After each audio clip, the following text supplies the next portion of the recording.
अमरावती महानगरपालिकेचे नवनिर्वाचित स्थायी समिती सभापती श्री अविनाश गुलाबराव मार्डीकर यांचा पदग्रहण सोहळा रविवार दिनांक 8 मार्च 2026 रोजी अमरावती महानगरपालिकेत उत्साहात संपन्न झाला.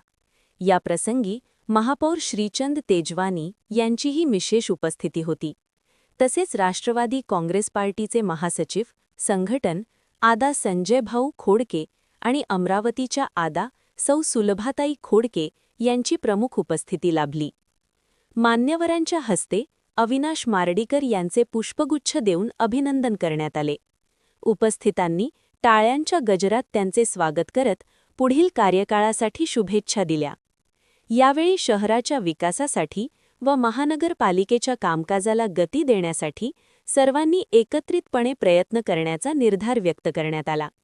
कार्यक्रमाला नगरसेवक, पदाधिकारी व कार्यकर्ते मोठ्या संख्येने उपस्थित होते.